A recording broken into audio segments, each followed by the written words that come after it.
Hai,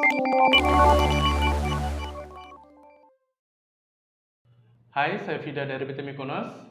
Selamat siang pada Bapak, Ibu, serta rekan-rekan sekalian. Pada kesempatan siang hari ini, kita akan membahas satu buah materi mengenai penggunaan software OptiLab. Nah, apa itu OptiLab? OptiLab sendiri adalah sebuah kamera digital yang khusus digunakan untuk mikroskop. OptiLab ini adalah salah satu produk unggulan dari kami, yaitu PT Mikonos, di mana sekarang sudah mempunyai banyak sekali varian.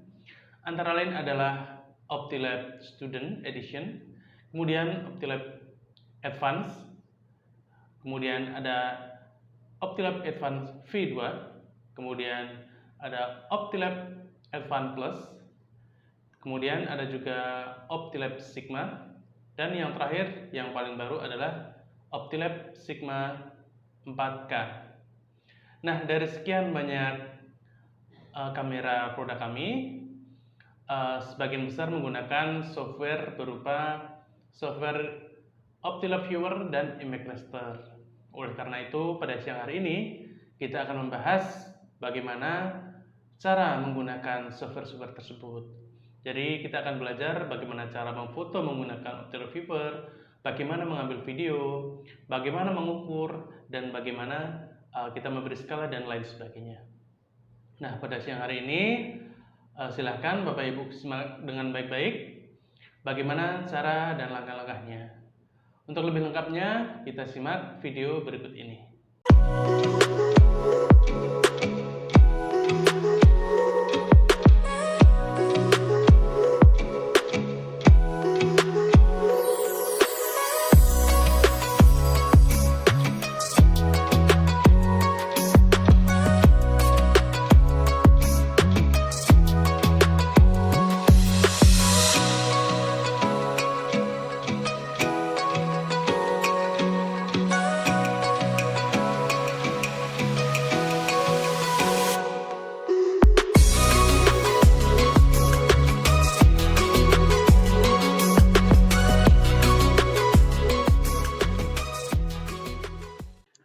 Baik, Bapak dan Ibu, serta rekan-rekan sekalian, berikut adalah driver OptiLab Viewer yang Bapak dan Ibu dapat ketika pembelian OptiLab. Di dalam packagingnya ada CD drivernya. Kalau kita buka, isinya seperti ini. Jadi ada dua file, yang pertama adalah OptiLab Viewer, yang kedua adalah buku panduan untuk OptiLab Viewer-nya, serta image raster dalam bentuk PDF. Nah, nanti untuk instalasinya bisa Bapak Ibu klik di bagian ini, OptiLab Viewer. Kita klik dua kali. Kemudian setelah muncul jendela seperti ini, kita klik saja Yes. Nah, nanti akan muncul untuk perizinan untuk instalasi OptiLab. Kita klik saja Next. Dan kita klik Setuju. Next lagi. Nah, kemudian pada proses ini, software instalasi OptiLab sedang berlangsung. Nah, pada proses instalasi ini, secara otomatis akan terinstall dua aplikasi, yaitu yang pertama OptiLab Viewer, kemudian yang kedua adalah Image Raster. Jadi nanti Bapak Ibu tinggal install sekali saja, nanti sudah bisa terinstall dua aplikasi. Kalau nanti muncul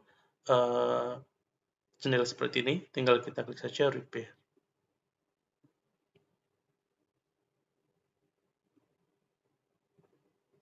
Klik Close, kemudian kita lihat, nah ini sudah ada notifikasi bahwa OptiLab Viewer sudah selesai terinstall. Tinggal kita klik Exit. Dan kita bisa lihat di sebelah sini sudah ada dua aplikasi yang terinstall, yaitu OptiLab Viewer dan Image Raster. Nah, OptiLab Viewer ini software atau aplikasi yang kita gunakan untuk melakukan streaming pada OptiLab, kemudian juga untuk foto dan melakukan video juga. Kemudian untuk yang software Image Raster-nya itu berfungsi untuk kita melakukan pengolahan gambar yang sudah kita ambil menggunakan OptiLab Viewer. Jadi dengan software Image Raster ini, nanti kita bisa melakukan pengolahan gambar berupa pencacahan atau penandaan kemudian mengukur panjang atau keliling, kemudian kita juga bisa melakukan skala atau memberikan skala pada gambar yang sudah kita capture. Nah, untuk selanjutnya, mungkin kita langsung saja cara penggunaan Optilab Viewer-nya. Langkah-langkahnya yaitu kita klik 2 kali pada bagian atau aplikasi Optilab Viewer ini. Nah, yang harus diperhatikan, kita harus memastikan bahwa Optilab sudah terkoneksi dengan PC atau laptop Bapak, Ibu, dan rekan-rekan sekalian. Jadi setelah Optilab terkoneksi, kemudian software-nya sudah terinstall, kita bisa melakukan pengamatan menggunakan Optilab Viewer dengan cara klik menggunakan bagian Optilab Viewer ini. Kita coba. Nah, baik Bapak, Ibu, dan rekan-rekan sekalian, berikut adalah tampilan dari Optilab Viewer yang sudah terkoneksi dengan Optilab. Tampilannya seperti ini. Untuk sampel yang kita amati itu sebenarnya cuma sampel ala kadarnya, jadi saya mohon maaf sekali karena tidak bisa menggunakan sampel yang bagus. Cuman pada kesempatan kali ini, saya lebih untuk mendemonstrasikan dari software-nya, jadi bukan sampelnya. Jadi mohon dimaklumi untuk sampelnya. Baik, saya lanjutkan. Untuk aplikasi Optilab Viewer ini, di sini ada beberapa menu. Ini ada gambar kamera, kemudian juga gambar kamera untuk video, kemudian ini untuk serial capture, ini untuk settingnya, kemudian ini untuk full screen. Jadi kita coba full screen kan dulu layarnya. Nah, tampilannya seperti ini.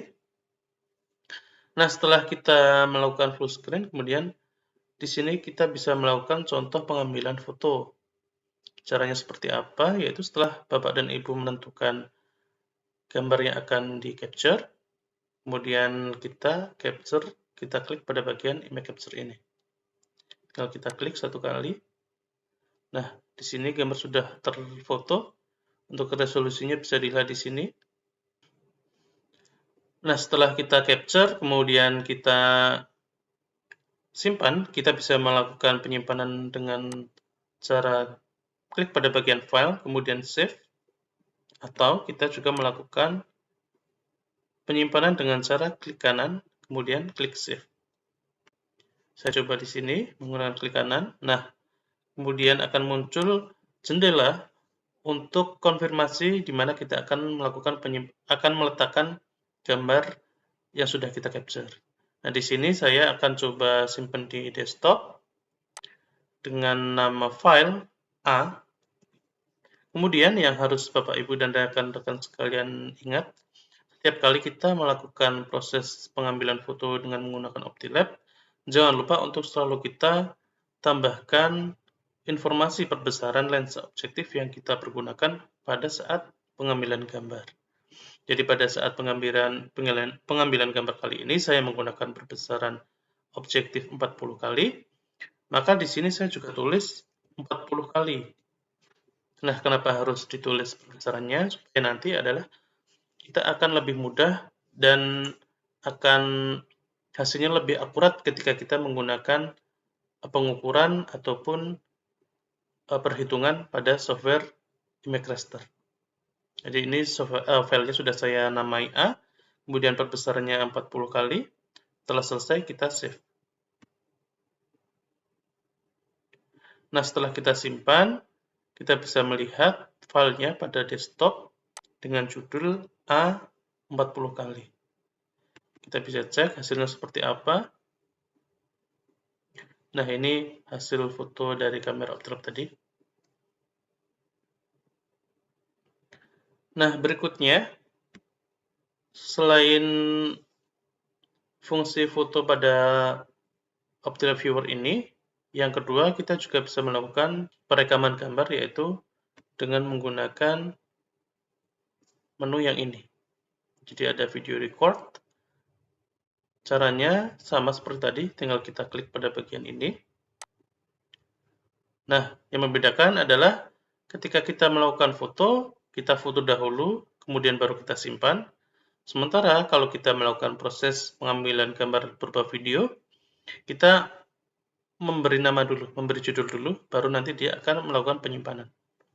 Di sini saya beri judul seperti tadi masih 40 kali perputarannya. Kemudian formatnya saya pilih AVI. Kemudian kita klik save. Nah, di sini saya coba gerak-gerakan sampel supaya nanti terlihat hasil bahwa objeknya bergerak.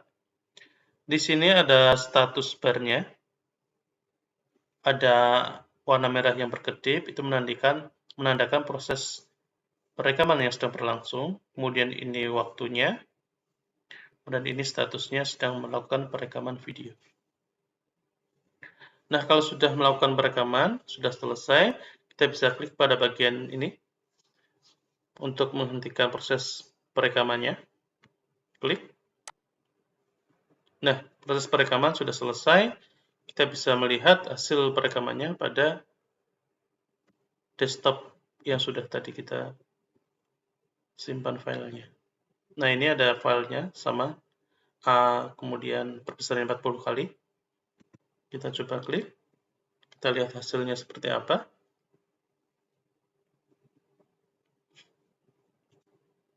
Nah, ini hasil perekaman video menggunakan OptiLab-nya.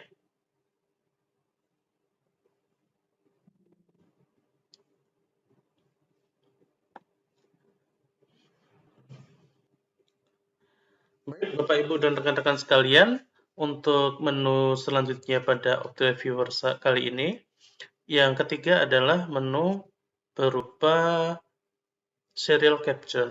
Serial capture ini sebuah menu yang berfungsi untuk melakukan proses foto secara berurutan. Jadi kita melakukan setting di awal, kemudian secara otomatis dia akan melakukan foto sendiri selama waktu ataupun jumlah yang sudah kita tentukan dari awal. Untuk lebih lengkapnya, kita coba klik pada bagian ini. Nah, setelah muncul jendela serial capture, kemudian kita tentukan dulu mau disimpan di mana. Misal saya simpan di desktop, kemudian saya buat folder baru. Saya beri nama serial capture. Nah, jadi nanti filenya akan tersimpan di sini. Kemudian saya save. Nah, untuk settingan durasinya, saya ambil contoh, saya akan melakukan foto selama 10 detik. Kemudian kita bisa melakukan setting pada bagian ini, intervalnya. Misal saya tulis di sini 2 detik. Jadi nanti adalah selama 10 detik, tiap 2 detik, dia akan melakukan capture. Jadi nanti hasil yang keluar adalah 5 buah gambar. Karena setiap 2 detik, dia akan melakukan proses mengambil gambar selama 10 detik. Atau Bapak Ibu juga bisa melakukan setting dengan menggunakan capture number. Jadi kalau kita melakukan capture number, kita tidak perlu menggunakan duration. Contohnya seperti ini. Nah, ini setiap saya melakukan gambar, saya ingin mengcapture gambar sebanyak 5 buah dengan interval 2 detik. Jadi setiap 2 detik, dia akan melakukan foto sebanyak 5 buah. Jadi sebenarnya ini sama settingannya, hanya kita menggunakan durasi waktu ataupun jumlah gambar. Nah, kita lanjut ke settingan yang pertama tadi. Kita akan melakukan foto selama 10 detik dengan jarak interval 2 detik. Jadi harusnya foto yang keluar nanti 5. Nah, langsung saja kita klik. Kalau sudah kita set seperti ini, kita klik pada bagian Start. Nah, ini proses pengambilan gambar kedua, gambar ketiga, gambar keempat, gambar kelima.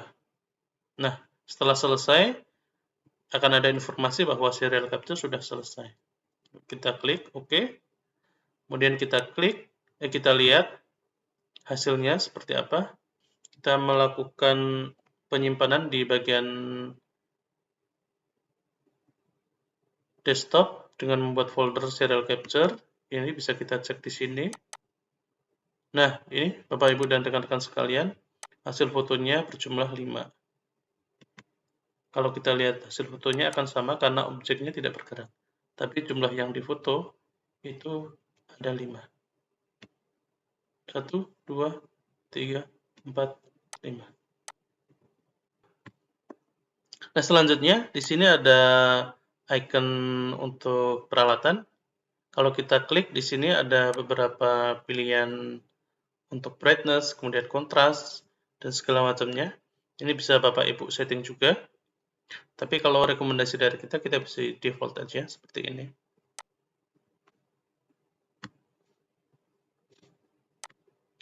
Kemudian selanjutnya di sini ada menu yang seperti tadi untuk meminimize ataupun memaximize. Nah, demikian fitur dari software Optilab Viewer yang bisa Bapak dan Ibu gunakan pada kamera Microsoft Optilab. Untuk yang selanjutnya kita akan mencoba software Optilab Image Raster, yaitu software untuk mengolah gambar yang sudah kita capture. Baik Bapak Ibu serta rekan-rekan sekalian, untuk aplikasi Image Raster ini, untuk membukanya kita klik 2 kali pada icon Image Raster. Setelah itu akan muncul jendela seperti ini, tinggal kita maximize. Nah, ini adalah jendela atau workspace dari Image Raster. Di sini ada beberapa pilihan menu bar. Kemudian di sini ada fungsi-fungsi dari Image Raster itu sendiri. Tapi di sini kita belum bisa menggunakan karena belum ada gambar yang akan diolah. Nah, untuk mengolahnya, kita harus memasukkan gambar. Caranya adalah kita klik pada bagian Open Image ini. Kemudian kita pilih gambar yang akan kita olah. Misal saya akan mengambil gambar yang ada di desktop. Ini adalah salah satu sampel darah yang diambil dengan perbesaran 10 kali. Kita akan menggunakan gambar ini untuk diolah. Open. Nah, di sini untuk pertama kali kita melakukan proses menggunakan Image Raster akan muncul peringatan bahwa kita harus mengkalibrasi Image Raster ini supaya ketika kita menggunakan untuk pengukuran hasilnya akurat. Kalibrasi sendiri nanti akan kita adakan sesi khusus sehingga untuk pengenalan Image Raster kali ini kita tidak perlu mengkalibrasi. Jadi ini saya klik no. Nah, ini setelah kita masukkan gambar akan muncul seperti ini. Kemudian menu yang fungsi-fungsi di Image Raster sudah bisa kita klik di sini. Nah, yang paling penting ketika kita memasukkan gambar yang akan diolah, kita harus menyamakan profil yang ada di foto dengan yang di software. Jadi tadi kita menggunakan sampel darah yang diambil dengan perbesaran 10 kali, maka di profil di sini juga kita harus 10 kali. Kalau misal darahnya kita ambil dengan perbesaran 40 kali, maka di profil dari Image Raster juga harus 40 kali. Nah, setelah kita profilnya disesuaikan, kemudian kita akan melakukan proses selanjutnya. Di sini ada counter untuk menghitung, kemudian measure untuk menghitung panjang atau keliling, kemudian calibrate untuk melakukan kalibrasi software Image Raster, kemudian skala, yaitu kita memberikan skala pada gambar, kemudian ada blend, yaitu membuat dua gambar menjadi satu, kemudian ada fitur legend untuk mengupdate atau memberikan keterangan hasil pengukuran, perhitungan pengukuran. Nah, langsung saja kita mulai dari yang pertama. Kita akan mencoba fungsi counter. Di sini, setelah kita klik bagian counter, kita aktifkan. Di sini ada muncul untuk propertiesnya, ada marker type-nya, ada 3, kita bisa menggunakan panah, kemudian rectangle dan circle. Kemudian untuk garis dan warnanya kita bisa lihat di sini. Ini kita bisa ngasih label. Kemudian ini untuk pengaturan warna, font serta ketebalan garisnya. Untuk yang pertama, misalnya kita akan melakukan penandaan dengan menggunakan arrow atau panah. Di sini saya akan coba membuat contoh perhitungan atau penandaan. Jadi saya kasih labelnya contoh 1 menggunakan tanda panah. Kemudian saya klik di bagian yang akan saya tandai. Nah, di sini muncul panah warna hitam dengan keterangan contoh 1. Nah, di sini muncul beberapa hasil perhitungan sesuai dengan yang saya klik di sini. Kemudian kalau kita akan melakukan perhitungan yang lain, kita bisa melakukan penambahan pada bagian ini. Misal saya klik add, kemudian di sini saya tulis contoh 2. Untuk markernya saya coba menggunakan rectangle. Warnanya saya ubah menjadi warna hijau. Kemudian saya klik pada bagian ini.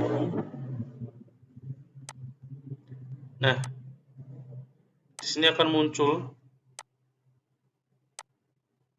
keterangan atau penanda dengan warna hijau, dengan marker tabnya kotak, dengan judul contoh 2.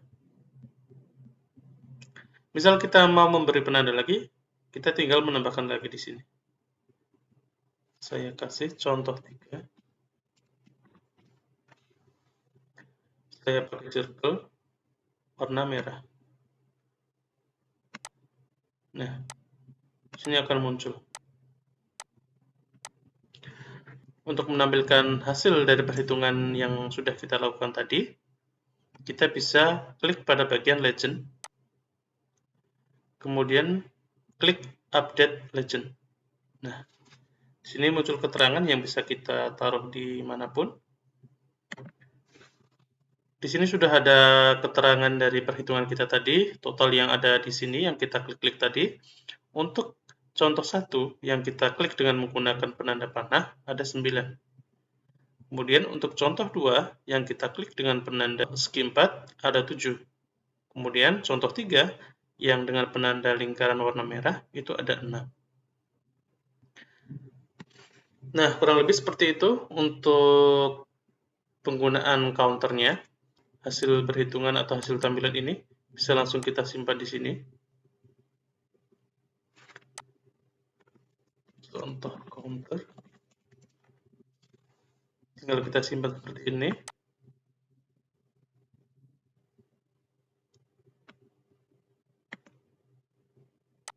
Nah, ini hasil penggunaan counter tadi.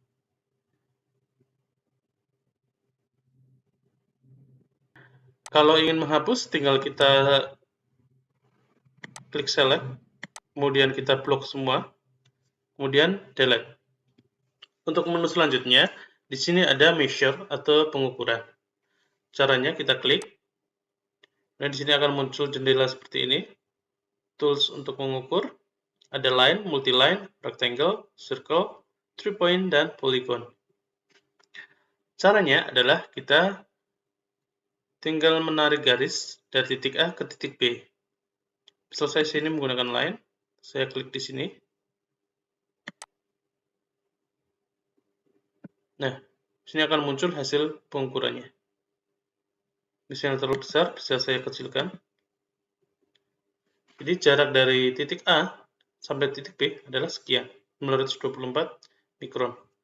Nah, yang harus diingat, karena tadi kita belum mengkalibrasi untuk software ini, jadi hasil ini belum valid. Nah, itulah tujuan dari kalibrasi dan penyamaan profil ini, supaya nanti kalau kita menghitung panjang pada sampel dengan ImageRaster ini, hasilnya valid dan akurat. Yang kedua, multi-line. Multi-line ini kalau kita misalnya ingin mengukur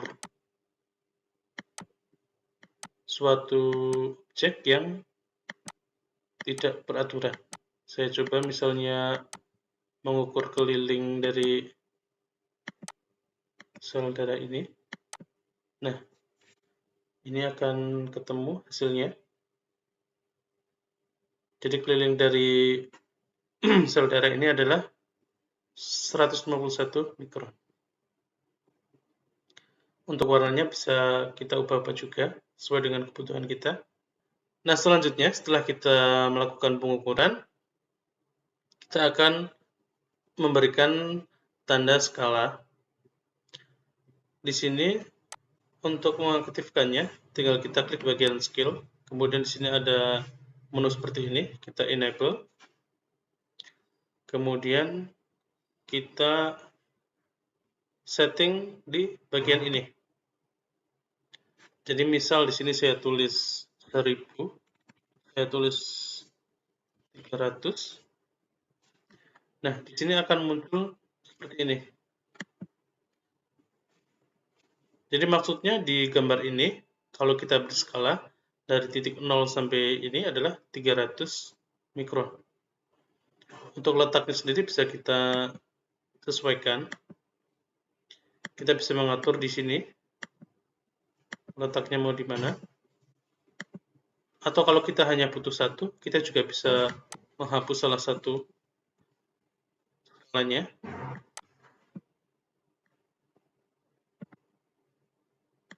Saya taruh di sini. Kemudian apabila background-nya ternyata tidak satu warna, kita bisa menggunakan pengaturan di sini, ruler atau bar, supaya lebih jelas skala yang kita pakai.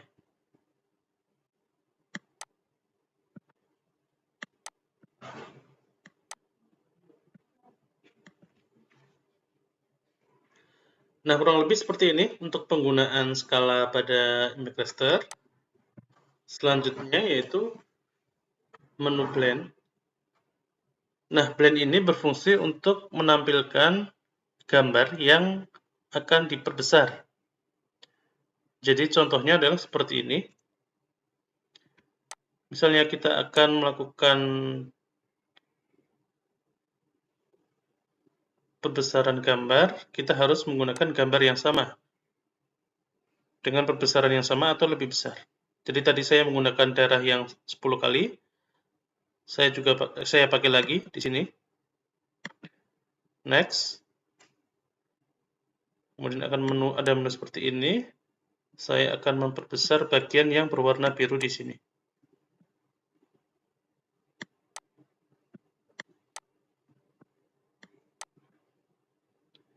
Saya akan coba memperbesar.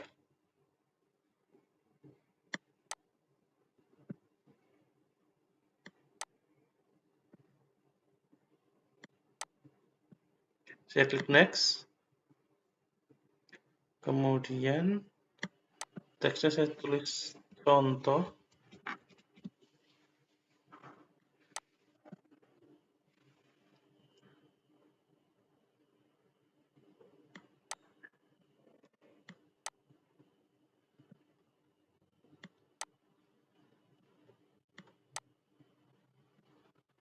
Nah, kemudian saya tata seperti ini. Kalau sudah sesuai, saya klik finish. Nah, kurang lebih hasilnya seperti ini. Jadi tampilan fungsi blend ini hanya sekedar penambahan informasi. Misalnya saya ingin memberitahu bahwa kalau bagian ini, kalau diperbesar jadinya seperti ini. Fungsinya sama dengan insert kalau di peta manual. Jadi biasanya di peta misalnya ini peta Jawa Tengah, kemudian kita akan memperbesar kota Semarang atau kota Jogja, kemudian di sini akan muncul kota Jogja saja atau kota Semarang saja. Kurang lebih seperti itu untuk fungsi dari blend. Baik Bapak Ibu serta rekan-rekan sekalian, sepertinya sudah cukup untuk informasi penggunaan image raster. Apabila nanti ada yang belum jelas atau masih ingin ditanyakan, silahkan kontak kami. Dengan senang hati kami akan membantu. Untuk kalibrasi akan kita buatkan satu sesi sendiri. Jadi silahkan Bapak dan Ibu ikuti terus, jangan sampai kelewatan acara ini, supaya nanti lengkap bagaimana penggunaan image raster